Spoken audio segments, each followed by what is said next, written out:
നമസ്കാരം. ഫുട്ബോളിൻ്റെ മറ്റൊരു വീഡിയോയിലേക്ക് ഏവർക്കും സ്വാഗതം.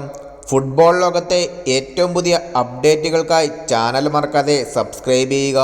ഡേവിഡ് കാറ്റാലയ്ക്ക് പകരം കേരള ബ്ലാസ്റ്റേഴ്സ് പുതിയ പരിശീലകനെ നിയമിച്ചിരിക്കുകയാണ്.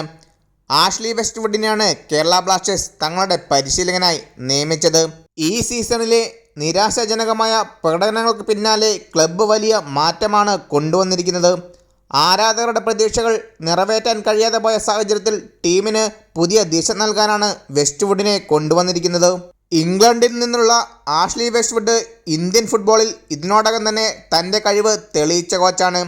മുൻപ് ബംഗളൂരു FC അദ്ദേഹം നേടിയ വിജയങ്ങൾ ശ്രദ്ധേയമാണ്. 2 തവണ ഐ ലീഗ് കിരീടവും ഫെഡറേഷൻ കപ്പും AFC കപ്പ് ഫൈനലിലേക്കുള്ള യാത്രയും അദ്ദേഹത്തിൻ്റെ കോച്ചിങ് കരിയറിലെ പ്രധാന നേട്ടങ്ങളാണ്. ആഷ്ലി വെസ്റ്റ്വുഡിൻ്റെ കോച്ചിങ് സ്റ്റൈൽ വളരെ വ്യക്തമാണ്. Discipline, strong defence and organised team play. ടീമിനെ ഒരു യൂണിറ്റായി മാറ്റി കളിക്കാരിൽ ആത്മവിശ്വാസം വളർത്തുന്നതിലാണ് അദ്ദേഹത്തിൻ്റെ ശ്രദ്ധ. പ്രതിരോധം ശക്തമാക്കുകയും മധ്യനിരയിൽ നിയന്ത്രണം കൊണ്ടുവരികയും കൗണ്ടർ അറ്റാക്ക് വഴി അവസരങ്ങൾ സൃഷ്ടിക്കുകയും ചെയ്യുന്നതാണ് അദ്ദേഹത്തിൻ്റെ പ്രധാന തന്ത്രങ്ങൾ. കേരള ബ്ലാസ്റ്റേഴ്സ് ഇപ്പോൾ വലിയ സമ്മർദ്ദത്തിലൂടെയാണ് കടന്നു പോകുന്നത്.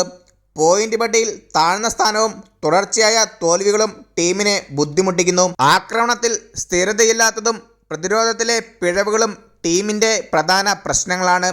ഈ സാഹചര്യത്തിൽ വെസ്റ്റ്വുഡിൻ്റെ വരവ് ഒരു വലിയ മാറ്റത്തിന് തുടക്കമാകുന്ന പ്രതീക്ഷയിലാണ് ആരാധകർ. യുവതാരങ്ങളെ കൂടുതൽ ഉപയോഗപ്പെടുത്തുകയും ടീമിൻ്റെ ആത്മവിശ്വാസം വീണ്ടെടുക്കുകയും ചെയ്യുക എന്നതാണ് ആഷ്ലി വെസ്റ്റ്വുഡിൻ്റെ മുന്നിലുള്ള ഏറ്റവും വലിയ വെല്ലുവിളി. എന്തായാലും കേരള ബ്ലാസ്റ്റേഴ്സിന് ഇതൊരു പുതിയ അധ്യായമാണ്, പുതിയ പ്രതീക്ഷയാണ്. ഇനി കാണേണ്ടത് ഈ മാറ്റം വിജയത്തിലേക്ക് മാറുമോ എന്നുള്ളതാണ്.